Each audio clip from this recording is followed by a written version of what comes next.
Let's walk through how you will create your professional goal and student learning objective PDSA template. This actually resides in Google, giving you the freedom to develop this document throughout the year. You can even collaborate if that is the way your team decides to work. And again, it'll just make it easy for you to access and share your reflections on how your instruction is really impacting the students in your classroom. So first, I have set up a folder in my Google Drive just for this year's T-test so that when I grab my template, it'll automatically be organized into this folder. Feel free to keep your Google Drive organized however you would please. Just make sure that you keep it somewhere where you'll be able to get back to it throughout the year. I'm going to be clicking on New so that I can go get the template. So after I've clicked New, I'll go to Google Docs and then the little arrow off to the right, and then I'm choosing From a Template. Anytime you select a template, it'll ask if you want it to have the same sharing settings as the folder that you're in, and you'll always say Create and Share. And then this will bring you to Birdville's template gallery. So right at the top, you'll see a Birdville T-test section, and there's 3 different templates here. So if you are an elementary teacher, let's look at these last 2 templates first.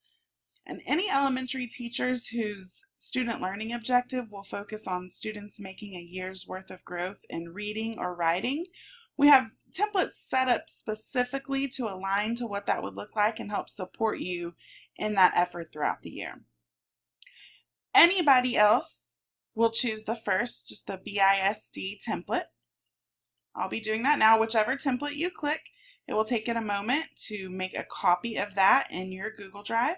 So now this is a template that I own. It's in my Google Drive, but it's all set up and ready for me to go. So one thing to notice about these templates is anywhere that you're supposed to type or add information will be in a table to help you easily get to that. And it's really guiding you again through that thinking that you'll go through throughout the year to focus on how our own professional practice impacts our students' growth.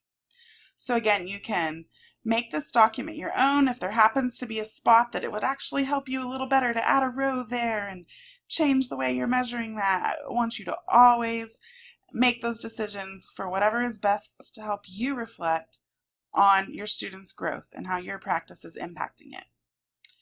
Of course, we don't want to stray too far from our template. We need to make sure we're really moving through this thinking. And then you'll notice it gives you reminders that while you are kind of building your portfolio, think of this as your portfolio of evidence to help you at the end of the year really talk about all the things you did to help pay attention to how your students were growing and what practices you're trying that are having an impact. But your goal itself, you'll submit in Eduphoria Drive, and we'll look at that next. So once I have this template, I'll just be working on this all year long. I've got mine organized in my folder. Again, you can put it wherever you'd like. Some other tips might be to bookmark your template, if that's a way you like to get to documents. Some people like to use the starred feature in Google Drive so that you kind of have favorites, whatever works best for you. So let's take a look at the Strive side so you can see how you'll actually submit this work into the system. So again, really most of your work involving your professional goal and student learning objective will be documented in that Google Doc. But on the Strive side, you will come in and submit your goal, and this is where you'll see all the other pieces of your T-test evaluation. So I am in Strive on my personal view, and it defaults to showing me this display about my goals. I'm going to come back to this screen next because I want you to go to your Evaluations tab, and this is where you'll actually set up your goal. So you can see here I've already put in a professional goal, though it's not very deep, it's test, and I have a student learning objective. I could add additional ones, and again, if I didn't have these test ones here, I would just have my little teal arrows. So I'm going to go ahead and click that arrow for the professional goal to show you that. So you will type in what your goal actually is for your professional goal. It gives a spot for you to enter your success criteria. So for your professional goal, you'll know that you've accomplished it based upon the impact it's having on your students. It can be your student learning objective itself, is what you can put into that criteria. You'll select which t-test dimensions that your goal aligns to. You'll need to put in when will this be completed. And I don't want you to overthink this. We want to have our goals completed before our end of year conferences. So just to help you make it to that deadline, of course you don't know right now when your conference will be scheduled, most likely, but I recommend putting in March 8th, just so we can all kind of try to have our goals accomplished before spring break and come back for EOY season. At the bottom is an optional area where you can enter different actions. And I'll show you how to do that, but I think once you see the result of this, it'll help you decide if that is going to be meaningful to you or not. So I've put in a couple of actions so far. To add more, I just hit additional action. I can change the date when I need to have this action completed. And I can put whatever that action is. You know, I need to administer this certain task and have my students evaluate each other with a rubric, and I need to make sure I pull that off by September 12th to stay on progress with my goal. So it's really a place for you to set up some progress checks for yourself.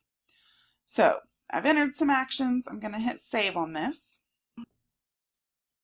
And this will be the screen where you can come back throughout the year to edit, add evidence, message with your evaluator, add actions, and really interact with your goal. So again, you can click here to send messages, but I want to make sure that we all pay attention to how you add evidence. So I'm clicking where it says add evidence here at the bottom, and there's a few different evidence types. I could just type information in here when it's got text selected. So anything, maybe something happened in my class and I want to go jot that down real quick so that I can remember to talk that out with my evaluator. So I'll hit upload on that. You can also upload a file. So maybe you have, student work or different materials that you've created and used in your classroom. Feel free to upload those things right into your goal. But we're going to select link right now because I want to show you how you'll ultimately connect that Google Doc with all of your PDSA information right into your goal. So I'm switching back right now to my Google Doc, and I'm going to click on share, and you'll notice all of our Google Docs are automatically set up so that if we choose to share that link with someone, anyone in Birdville will be able to view it without us having to take the steps to share it specifically with that person. So all you have to do is click your share button and then click copy link, and you're done here. Switch back over to Strive and you'll be able to paste that link in. You can even add a description if you'd like. Let us know what this is. This is my PGSLO PDSA. A few more acronyms for our education world. And then I'm going to click upload. And so you'll notice now I'm in my goal, I'm in Strive. I've got all these features helping me kind of keep track of what I'm doing, but also I can get right back to my PDSA document from right there in Strive. In addition, my evaluator can get right to that document just straight from Strive to help keep an eye on my work and any conversations that we have. This document will be readily available throughout the year. By the end of the first 6 weeks, we all want to have come in here, get our goal and our student learning objectives submitted into the system so that our evaluators will be able to see that information and again, be helping give us feedback and think through and help support us in our goals all throughout the year. So once you're ready for your evaluator to see what you've put in here, you'll click Submit for approval. And it's asking if you want to submit it, you'll still be able to make changes. So just because I've submitted it to my appraiser does not necessarily mean it's locked down and I can never edit it again. I will tell you that this does auto-save, but I recommend hitting the save button before you ever close it just for good measure. Of course, you can also print it. If you mess up and want to start over, you can delete it. Copy to a new goal is a feature that probably really won't come up until next year. But let's say next year your goal is very similar to the goal from this year. You're really continuing that and taking it deeper.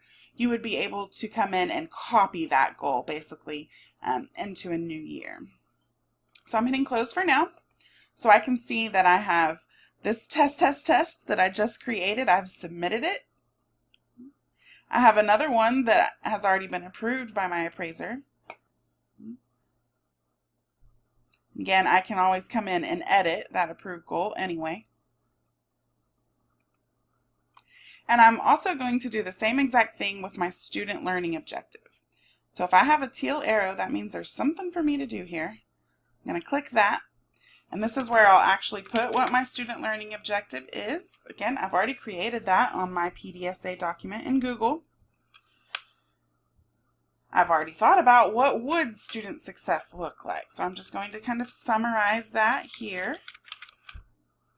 And you can select your standards for growth. Now I would like to give a caveat to this section here. This is connected to forethought, which we no longer use. It is possible that someone out there might go to find a standard and it's not there. Please just let us know and don't worry about it. You don't have to select a standard to be able to submit your SLO, but please just alert the teaching and learning department so that we can kind of go back into good old forethought and update that for you. And again, you can add those actions just like with the professional goal to your student learning objective to help you, again, keep track of what's going on. So I'm going to go ahead and hit save on this one. So you can see that it ends up looking just like your goal did. I can message and I can put that evidence, I can put that link right back to my PDSA here so I can get to it. My evaluator can get to it right from within Strive. I'm going to go ahead and hit close for now. You will learn much more about Strive as you move throughout the year, but your evaluations tab is where you'll access your goal and student learning objective, and then your observation walkthrough and end of year conference information will also all display here for you so that you can see what's left, what's happened so far, and what's to come.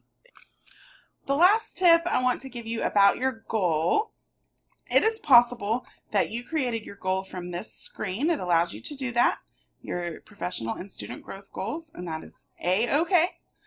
But if you did that and you come to your evaluations tab, you won't see that listed here. It needs to know that you mean for that goal to be pulled into this evaluation process.